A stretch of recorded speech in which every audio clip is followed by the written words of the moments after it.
Bienvenue à tous sur ce troisième temps de 30-40 minutes pour une idée que le labo de l'ESS organise maintenant toutes les 6 semaines à peu près pour les membres du labo. L'idée, c'est de créer des temps de rencontre et de temps de dialogue sur l'actualité de ses membres. Et on est particulièrement heureux aujourd'hui d'accueillir la Vise, qui va nous parler de son programme, de son activité autour du Centre national de compétences de l'innovation sociale. Alors, la Vise, c'est un membre très fidèle et qui date de longue date du labo. Je vous rappelle très rapidement ce qu'est la VID. Donc, c'est une agence d'ingénierie qui a été créée en 2002. Je me parle sous le contrôle d'Uxibile également, qui a pour mission de faire de l'ingénierie et de l'accompagnement des acteurs de l'ESS dans les territoires. Donc, il propose à la fois de l'outillage, de l'accompagnement en animant aussi des communautés d'accompagnateurs comme les DLA dans les territoires au niveau régional. Et puis aussi un grand travail, un grand chantier sur les financements avec le FSC+. Et donc, ça fait à peu près 6000 entreprises par an, je crois, qui sont accompagnées par la VIS. Donc, c'est assez conséquent. Et puis, depuis 2020, la VIS est devenue Centre national de compétences pour l'innovation sociale pour la France, donc a été mandatée par la Commission européenne pour aider l'État français à organiser le FSE+, et donc a aussi rejoint un consortium européen, mais je vais laisser Alexis en parler. À vous, Alexis, si vous voulez continuer et nous parler un peu plus de ce Centre national de compétences. Qu'est-ce que c'est, à quoi il sert et quelles sont ses finalités? Merci beaucoup.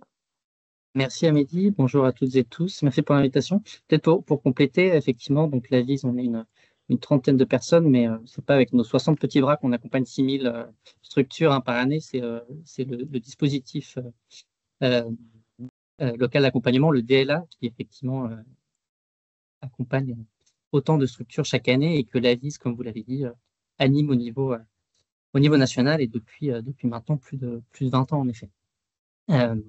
Alors, pour vous passer tout de suite la suite, alors peut-être me présenter, donc Alexis Bouge, moi je suis responsable du pôle Innovation sociale et Europe à la VIS, qui est un pôle assez récent qui a été créé à l'été dernier au sein de la VIS pour la simple et bonne raison que il y a de plus en plus de projets de collaboration, notamment au niveau européen, et c'est tout l'enjeu de ma présentation aujourd'hui, qui se sont présentés pour la VIS et qui nous ont donc fait dédier davantage de ressources et de moyens sur ces sujets.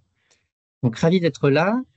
Ce midi, l'idée, c'est alors en quelques mots, vous donner quelques éléments de repère, quelques chiffres sur la VIS et son positionnement au niveau européen, avant d'enchaîner en prenant un peu de recul pour vous donner des éléments de contexte que certains d'entre vous auront probablement déjà, mais je pense que ce n'est pas le cas pour tout le monde, sur la stratégie de la Commission européenne pour le soutien de l'innovation sociale, puisque c'est dans ce cadre global que s'inscrit ces fameux NCIS, donc Centres nationaux de compétences pour l'innovation sociale, que la VIS a l'honneur de porter pour la France. Et ce sera donc la dernière partie de ma présentation. Donc pour rentrer tout de suite dans le sujet, parce que je crois que j'ai une petite quinzaine de minutes, l'idée étant qu'on puisse échanger par la suite. La VIS au niveau européen, alors plusieurs choses déjà. Marie de la TGFP l'a rappelé à l'instant. La VIS est depuis 2004 ce qu'on appelle organisme intermédiaire du FSE+, donc effectivement par délégation de l'autorité de gestion nationale qui est donc la DGFP sur la priorité 4 qui donc est parmi le programme national du FSE et la priorité qui est dédiée au soutien de l'ESS, la VIS pilote, pour votre information, une enveloppe de 70 millions d'euros sur la période 2021-2027, qui a pour mission de soutenir l'ESS et son écosystème, notamment le DLA, on en parlait, mais aussi d'autres appels à projets que nous pouvons lancer et que nous continuons de lancer. J'y reviendrai brièvement tout à l'heure. Nous sommes également membres de plusieurs réseaux, que ce soit des réseaux européens ou internationaux de soutien à l'ESS, comme le réseau Diesis, que vous connaissez peut-être, des réseaux de soutien à l'entrepreneuriat social de manière plus large, comme le réseau Euclid Network, et, j'en passe. Nous sommes donc, la VIS, donc mandaté par la DGEFP, précisément, Amélie l'a rappelé, depuis 2020 pour être Centre national de compétences. Je vais donc vous en reparler. Et puis, nous sommes également ce qu'on appelle le validateur d'une plateforme, la plateforme SIM, qui est une plateforme de valorisation d'innovation sociale en Europe. Et c'est la VIS qui est chargée de valider les projets qui sont publiés ou non sur cette plateforme. Enfin, nous sommes actuellement en pilotage d'un consortium de 4 États membres. J'en reparlerai tout à l'heure, un consortium qui se nomme BIRDS et qui justement vise à favoriser les collaborations entre différents centres nationaux de compétences pour développer l'innovation sociale en Europe et dans nos pays respectifs. Et enfin, à travers la personne de Cécile Leclerc, notre directrice, nous sommes membres du comité consultatif de l'initiative dont je vais vous parler juste après, qui s'appelle Innovation sociale plus. C'est l'initiative de la Commission européenne dans lequel s'inscrit et se finance notamment ces centres de compétences et toute cette dynamique au niveau européen de soutien à l'innovation sociale. Voilà un petit peu. Donc, pour prendre du recul, comme je le disais, sur la stratégie plus globale de la Commission européenne, je vous montre un schéma qui nous vient de la Commission et qui représente de manière extrêmement schématique, comme vous le verrez, les différentes phases d'un projet d'innovation sociale, de son émergence, la génération d'idées, à son changement d'échelle au niveau national, et puis à son transfert, à sa réplication au niveau transnational, donc d'un pays à l'autre, voire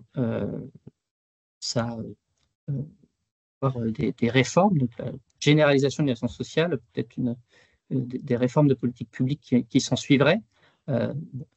Schéma assez simpliste, mais sur lequel la Commission représente la manière dont elle souhaite soutenir l'innovation sociale, et donc, je parle donc sur la période 2021-2027. La Commission européenne soutient l'innovation sociale depuis bien avant, mais sur cette programmation précisément, notamment du Fonds social européen, le FSE+, la Commission a souhaité qu'au niveau national ou régional, les États membres puissent soutenir encore davantage l'innovation sociale, notamment de manière financière. Donc, les deux jambes de cette stratégie sont d'une part un soutien financier à travers le FSE+, et alors je ne vais pas rentrer dans le détail, mais sur différents volets du FSE+, et par différentes autorités, donc que ce soit au niveau national, que ce soit au niveau déconcentré en France, à travers les DRETS, que ce soit à travers des organismes intermédiaires, ou bien au niveau transnational, j'y reviendrai, différentes sources de FSE+, viennent financer sur chacune de ces étapes l'innovation sociale. C'est un petit peu la vision de la Commission. Et la deuxième jambe de la stratégie, pour appuyer ce soutien financier, c'est un soutien non financier, en termes d'accompagnement, d'outillage, d'information, notamment auprès de ces autorités de financement. Et pour les appuyer, donc différents mécanismes. Je n'y reviens pas pour le moment, j'en parlerai après, mais c'est voilà, pour vous montrer un petit peu l'architecture globale. Et la VIS, sur ce schéma, eh bien, se situe à différents endroits, à la fois sur le soutien financier, donc en tant qu'organisme intermédiaire, et sur l'accompagnement, l'outillage, l'information en tant que centre national de compétences. Cette initiative Innovation sociale plus, dans laquelle s'inscrivent toutes ces actions transnationales, elle représente près de 200 millions d'euros, pour votre information, sur donc toujours 2021-2027. Elle a permis de soutenir la création de centres nationaux de compétences, donc un centre national de compétences dans chaque État membre, et c'était, pour rappel, inscrit dans le plan d'action pour l'économie sociale qui avait été présenté. Je reviendrai après sur les missions, donc je ne les détaille pas pour l'instant, mais l'idée était en tout cas voilà, d'identifier dans chaque État membre, avec une validation par l'autorité de gestion du pays en question, du FSE+, d'avoir voilà, un point de référence qui soit ce centre de compétences. Dans certains États membres, des structures donc, comme la VIS, qui eh bien, finalement, dans leur mission, répondent déjà aux attentes d'un tel centre de compétences, tel que l'imaginait la Commission, et dans d'autres États, des structures qui en étaient peut-être un peu plus éloignées, qui donc avaient une certaine montée en compétences à faire, mais c'est tout l'enjeu et tout l'intérêt de cette collaboration transnationale entre différents pays et entre différentes structures, bien sûr.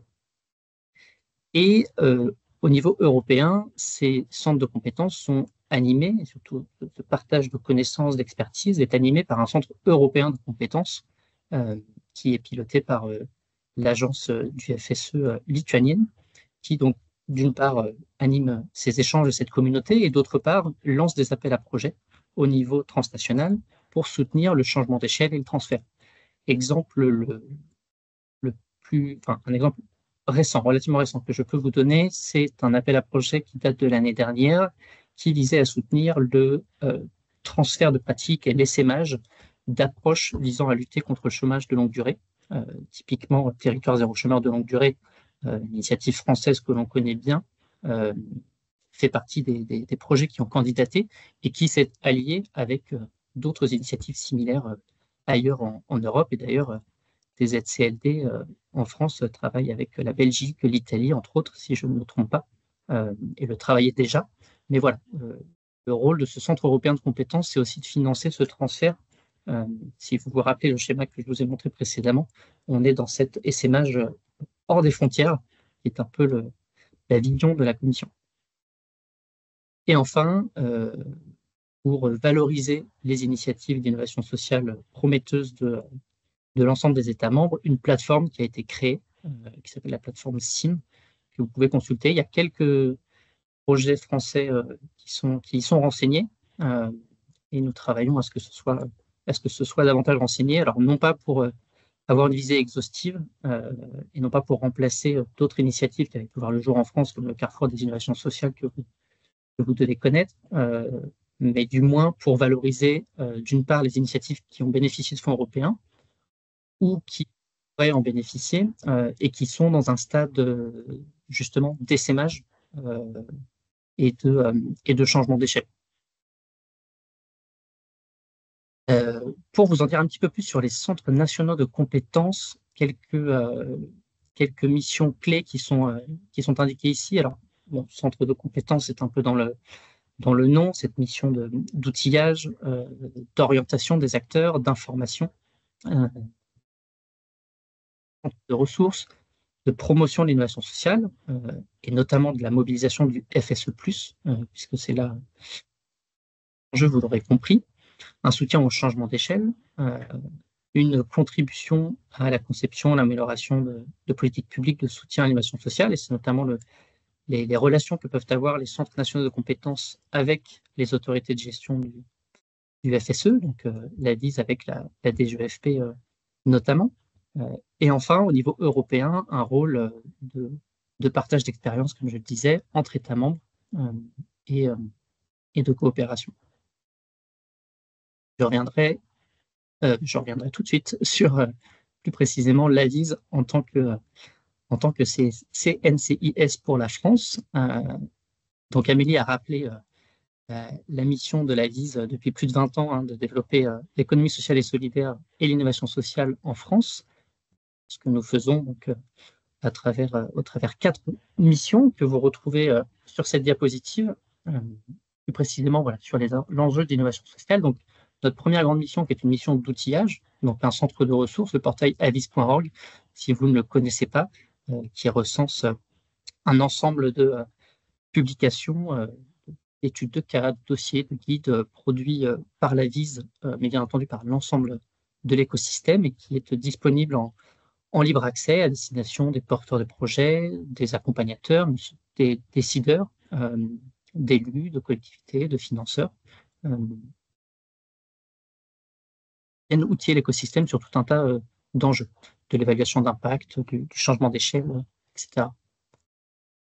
Une deuxième mission d'animation, là aussi Amélie l'a rappelé, donc animation plus précisément de l'écosystème et notamment l'écosystème d'accompagnement, puisque donc nous animons à la fois le dispositif local d'accompagnement, le DLA, partout en France, mais également d'autres communautés d'accompagnateurs, la communauté émergence et accélération, par exemple, qui regroupe 230 incubateurs et accélérateurs dédiés à l'ESS et l'innovation sociale, et qui accompagne les porteurs de projets partout en France, ou encore le dispositif Fabrique à Initiative, qui est un dispositif lancé par la ville il y a 15 ans maintenant, qui est présent dans une trentaine de territoires et qui, à une échelle très locale, partant du besoin du territoire, rassemble autour de la table toutes les parties prenantes publiques, privées, sociétés civiles, ESS et autres, pour générer des solutions, expérimenter des solutions à un besoin très local.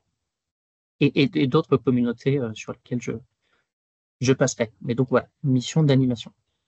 Troisième grande mission, d'accompagnement en direct de projets, notamment de projets d'innovation sociale. Donc au niveau national, c'est par exemple le programme PINS, qui lui fête ses 10 ans cette année et qui chaque année sélectionne entre 6 à 8 projets d'innovation sociale en France qui sont au stade du changement d'échelle, justement de l'essaimage, et que nous accompagnons dans leur stratégie.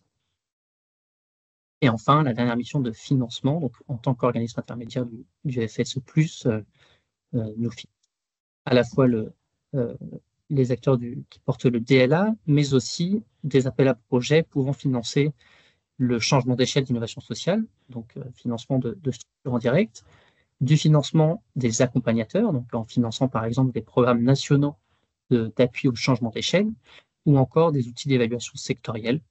C'est un appel à projet que nous avons pu lancer par le passé, et nous en lancerons d'autres cette année. Nous en avons lancé d'autres récemment aussi. Si vous souhaitez être tenu informé, je vous invite à suivre notre newsletter ou notre portail avis.org pour être tenu informé. Donc voilà, ces différents axes qui sont finalement les missions de l'AVIS, mais sur lesquelles se repose le Centre national de compétences, qui n'est bien entendu pas l'AVIS toute seule, puisque je souhaitais vous remettre cette diapositive derrière, puisqu'évidemment nous nous appuyons sur l'ensemble de nos partenaires et de l'écosystème, alors qui n'est pas représenté dans son ensemble ici, mais vous avez du moins les membres de notre gouvernance, si vous ne la connaissez pas, qui forment déjà voilà, une certaine représentation de l'écosystème, d'autres partenaires que vous avez en bas, et qui sont, parmi d'autres, j'y reviendrai après, mais qui sont les partenaires avec lesquels nous mettons en œuvre ces actions et qui viennent informer les actions, notamment du Centre national de compétences. Le projet BIRDS, donc avant de parler plus précisément d'enjeux sur lesquels nous travaillons au niveau national, donc sur 3 ans, jusqu'à 2027, l'AVIS pilote un consortium qui est composé de la France, de la Suède, du Portugal et de l'Espagne, avec pour chacun de ces pays son centre national de compétences, qui est représenté par des acteurs très divers, vous allez le voir, donc c'est assez intéressant. Et nous travaillons ensemble sur différents enjeux dont je vais vous présenter juste après. Donc, pour la France, c'est donc l'AVIS, mais là encore, l'AVIS avec des partenaires associés que vous voyez ici en haut à droite et dont le labo de l'ESS fait partie, et d'autres acteurs dont certains et certaines sont d'ailleurs dans la salle aujourd'hui, je crois, voilà, qui sont des partenaires qui sont particulièrement associés, c'est le cas de le dire, aux travaux du centre de compétences et surtout à cette collaboration sur 3 ans sur un certain nombre d'axes de travail avec ces pays-là.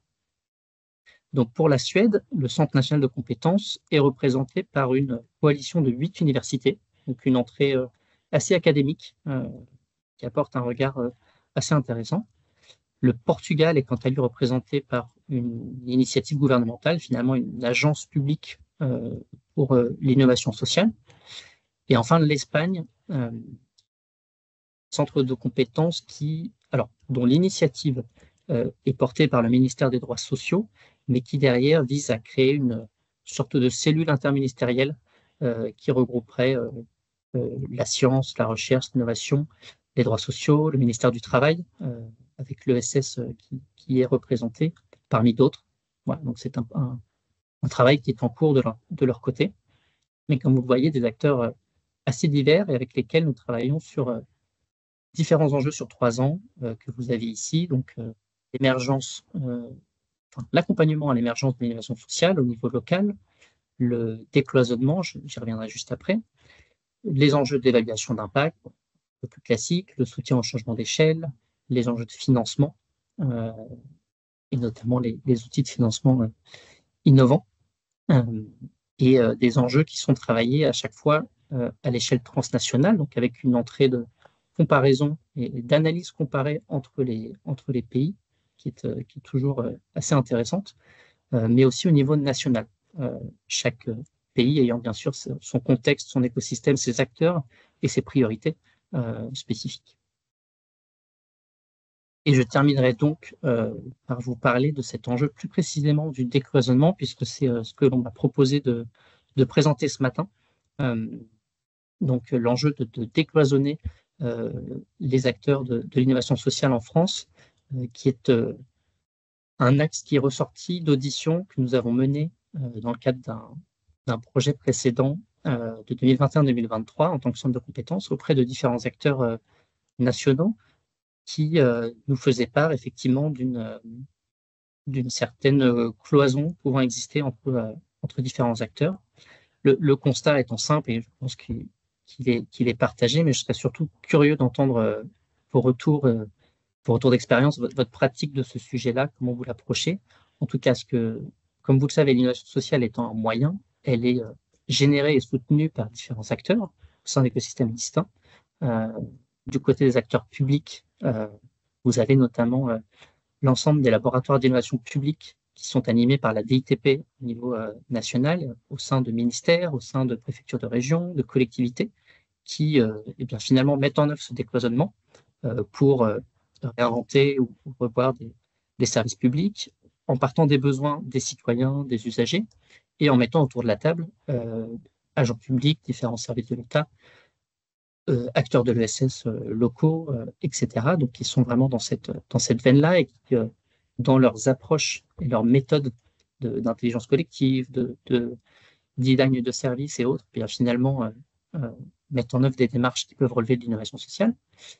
Du côté de l'ESS, là aussi un écosystème, alors que l'on connaît un peu mieux pour le coup, mais je parlais tout à l'heure des fabriques initiatives, des acteurs de l'accompagnement à l'ESS et à l'innovation sociale, et de programmes nationaux, PINS pour la Vise, mais aussi la fondation La France s'engage, que je ne présente pas.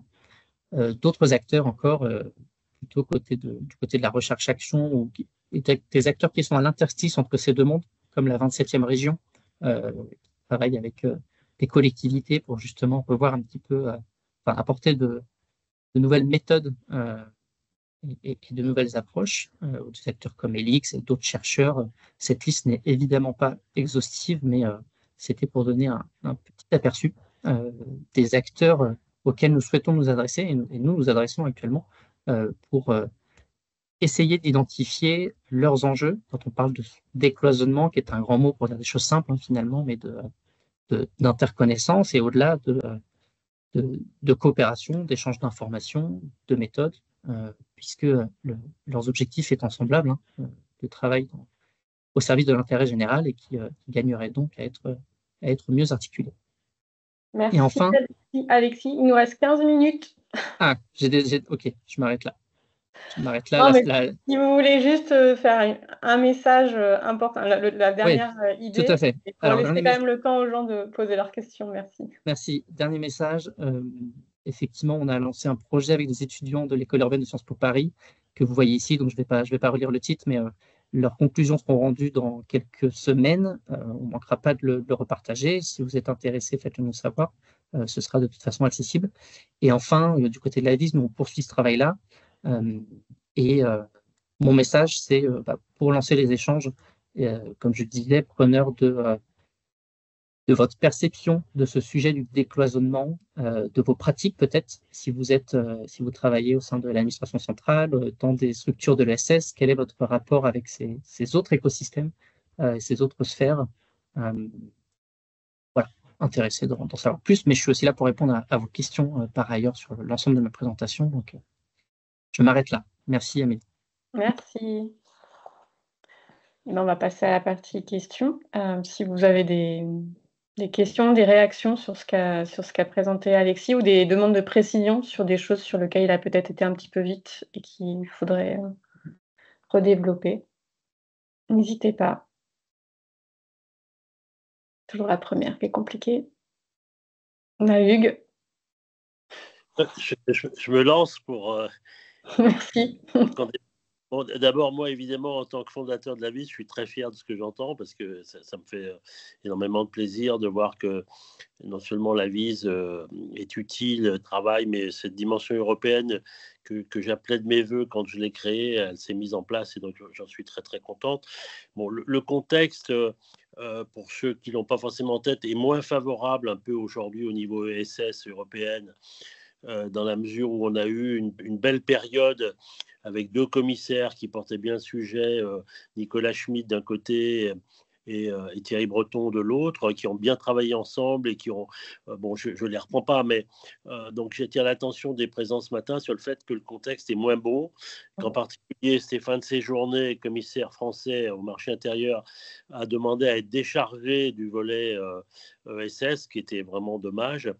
Dans ce contexte-là, moi j'ai eu une expérience sur les clusters d'innovation sociale et écologique où j'ai regretté, puisque j'ai travaillé dans le cadre du GSS à la rédaction d'un rapport sur les clusters en Europe, que finalement, c'est assez compliqué de faire en sorte en France que les expériences locales s'intéressent à ce qui se passe dans les autres pays d'Europe. Enfin, plusieurs fois, j'ai essayé de faire ces connexions et j'ai eu un peu de mal entre les PTCE et puis ces clusters, alors qu'il y avait plein de choses intéressantes à faire. Donc, je ne sais pas comment la Vise peut le faire, mais enfin, essayer qu'il y ait des relations directes d'expérience locale à expérience locale. Je trouve qu'on pourrait aller plus loin. Enfin, les systèmes Erasmus, je trouve, dans leur genre, étaient tout à fait intéressants. Voilà. J'ai une proposition à faire. C'est donc moi, je suis coprésident de la Commission Europe du Conseil supérieur de l'économie sociale. Je trouve que la présentation que vous avez faite ce matin, ce serait intéressant de venir la faire devant cette Commission Europe du Conseil supérieur pour que tout le monde ait bien en tête ce que la Vise fait et comment ça marche au niveau communautaire aujourd'hui, ce qui n'est pas forcément le cas de tout le monde. Donc, si vous étiez d'accord, je pourrais proposer à Christiane Bouchard et à la direction du Trésor que vous veniez présenter ce que vous avez fait ce matin devant cette commission. Oui, avec plaisir, bien sûr, bien entendu. Et effectivement, sur le lien d'acteurs locaux à acteurs locaux, c'est effectivement quelque chose sur lequel on souhaite travailler, au-delà de ces ponts entre structures nationales, Avis et autres. Pour revenir peut-être, ce sont là, sur ces axes de travail qui regroupent derrière tout un tas de questions, d'enquête, d'analyse, de livrables derrière. Évidemment, là, c'est résumé très schématiquement, et c'est un travail sur 3 ans, donc il y a tout un tas de choses derrière. Sur ce qu'on appelle ici l'accompagnement à l'émergence de l'innovation sociale, c'est en fait comment, dans chacun des 4 États membres du consortium, France, Espagne, Portugal, Suède, mais aussi au-delà, quels sont les acteurs au niveau local ou régional selon les pays qui accompagnent l'émergence de l'innovation sociale, et notamment dans une démarche qu'on appelle nous de génération d'innovation sociale, qui se rapproche de la méthodologie fabrique à initiative. J'en parlais tout à l'heure, les fabriques à initiative, où l'on dit parfois incubateur inversé, dans le sens où on n'accompagne pas un porteur de projet ou un collectif qui vient avec une idée, mais plutôt on part d'un besoin du territoire qui est constaté, observé par les acteurs publics, privés, à 360 degrés du territoire, et qui ensemble co-construisent et expérimentent des réponses. Et ce que l'on sait, c'est qu'en Suède, il y a des initiatives similaires, en Espagne ou Portugal probablement, et l'idée est de bénéficier de ce projet sur 3 ans pour faire se rencontrer ces acteurs-là et créer les ponts directs effectivement entre acteurs locaux. Et je pourrais vous faire le retour d'expérience effectivement sur l'intérêt des acteurs, notamment français, à ces échanges transnationaux qu'on pourra mettre en place. En tout cas, on espère que ça suscitera leur intérêt, effectivement. Et comment vous allez faire pour, justement par rapport au projet BIRD et par rapport à tout ce qui se passe en Espagne, enfin dans les autres pays, est-ce qu'il y a concrètement des voyages d'études, des valorisations d'autres initiatives dans ces pays-là, du partage d'expériences? Enfin, comment concrètement vous mettez en en place ce dispositif? Vous faites des sortes de jumelages entre structures, de la mise en relation, des différents chercheurs dans différents pays qui travaillent sur les mêmes sujets, vous les mettez en lien? Enfin, comment vous faites concrètement? Alors tout à fait. Plusieurs choses. Sur l'aspect recherche, on a effectivement, alors là c'est une initiative du centre de compétences allemand, puisque ce que j'ai pas dit dans la présentation, parce qu'il y avait déjà beaucoup de choses à dire, mais c'est que ce consortium-là de 4 pays fait partie de 5 consortia dans lesquels sont représentés presque l'ensemble des 27 États membres. Donc il y a d'autres consortia. L'Allemagne travaille par exemple avec le Luxembourg, l'Estonie et d'autres. Et l'acteur allemand étant constitué de différents acteurs, dont l'Université technologique de Dortmund, par exemple, lance une initiative qui est de connecter des chercheurs et chercheuses en Europe qui travaillent sur les sujets d'innovation sociale. Et c'est là que l'AVIS jouera un rôle, effectivement, auprès du milieu académique français et des réseaux existants, puisque l'idée, c'est pas de réinventer la roue. Il y a déjà, que ce soit sur l'ESS, le RIU ESS, le réseau MES, qui travaille là-dessus. Et donc, c'est un sujet qui est traité par d'autres. Effectivement, nous, l'AVIS, on s'en fait la passerelle et la diffusion sur l'aspect recherche. Et ensuite, concrètement, comment est-ce que ces échanges se mettent en œuvre? Oui, des voyages d'éthique qui sont prévus et des mises en relation, des échanges de pratiques, de méthodes.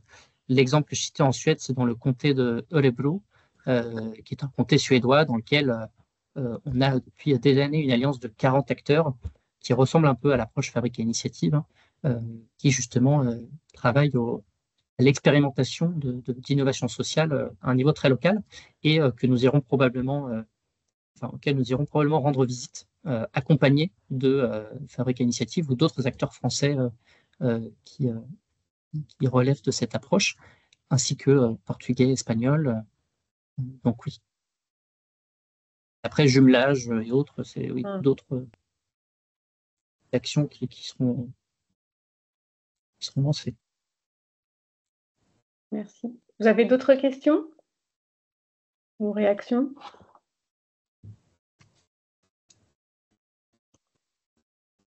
Corinne demandait si la sécurité sociale de l'alimentation faisait partie des sujets de discussion que vous avez entre pays. Est-ce qu'on pourrait penser à des vastes programmes européens sur ce type de questions? Oui, effectivement. Alors, non, c'est pas un sujet. Les sujets qui ressortent, alors qui sont aussi poussés par l'agenda du Centre européen de compétences, mais je parlais de des approches sur le chômage de longue durée. C'est un sujet. Je sais que cette année, seront lancés des appels à projets, donc niveau transnational, sur sur les sujets du handicap, sans que j'ai plus d'informations que ça, donc ça veut un peu tout et rien dire, et sur l'enfance, la protection de l'enfance, la pauvreté infantile. Bon, voilà, c'est des sujets qui sont décidés un peu comme ça et qui lancent des échanges entre pays. Mais effectivement, non, sur la sécurité sociale et alimentaire, c'est pas quelque chose qui est ressorti, en tout cas pour l'instant.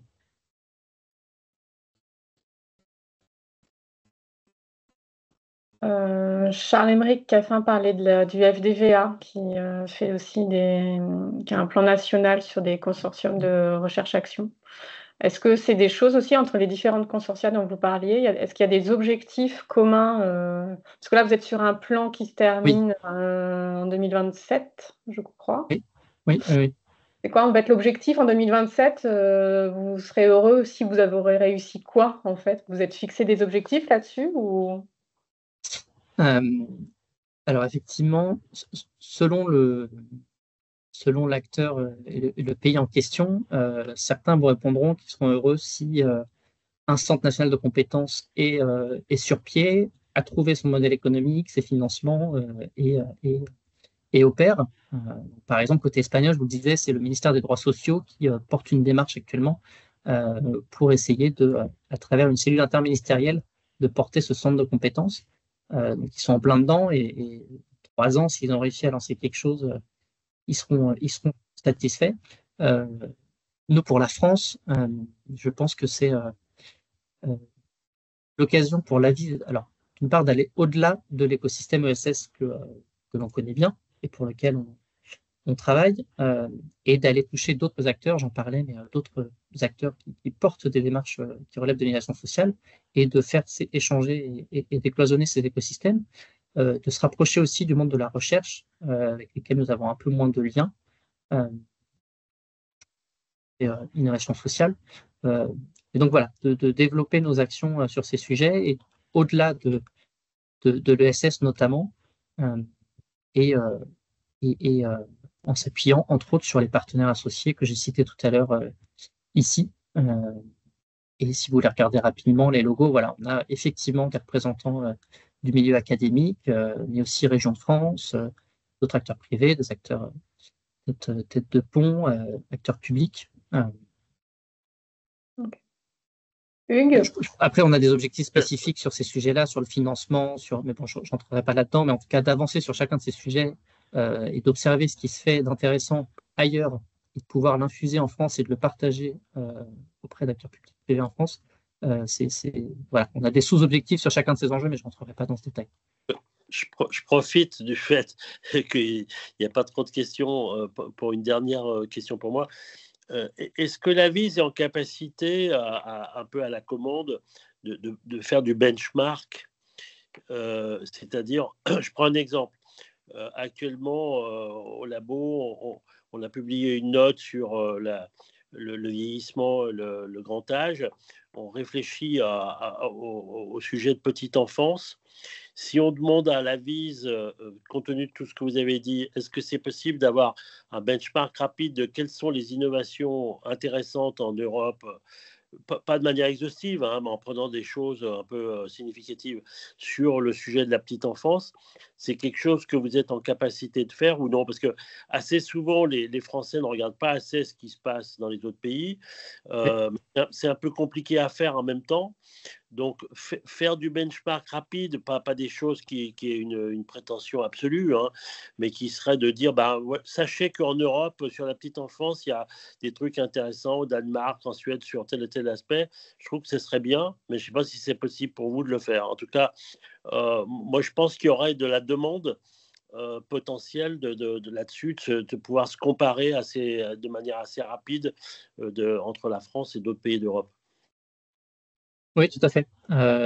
Et il est vrai que la France regarde pas toujours ou pas autant que d'autres voisins européens vers au-delà de nos frontières. Et c'est aussi le cas dans la mobilisation de fonds européens, notamment le volet EASY du FSE+, et d'autres qui sont moins sollicités par les porteurs de projets français. Et l'un des freins, c'est notamment le manque de connaissances de potentiels partenaires, d'acteurs, d'opérateurs qui travaillent sur ces sujets ailleurs, puisque pour répondre à ces fonds, à ces financements transnationaux, il faut se mettre en consortium.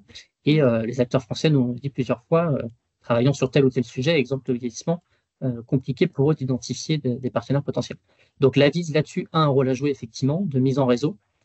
Pour répondre à la question, effectivement, qui est de faire ce benchmark en direct de notre côté. En revanche, la plus-value, c'est que étant intégré à ce réseau européen, là aussi je n'en ai pas parlé, mais au-delà du consortium et là de nos 4 petits pays, tous les 2 mois ont lieu des échanges distanciels ou présentiels entre les 27 CNCIS qui échangeons donc, sur ce que nous faisons dans notre petit consortium et à notre échelle nationale. Donc ces échanges ont lieu, le réseau se développe, ça fait maintenant quelques années.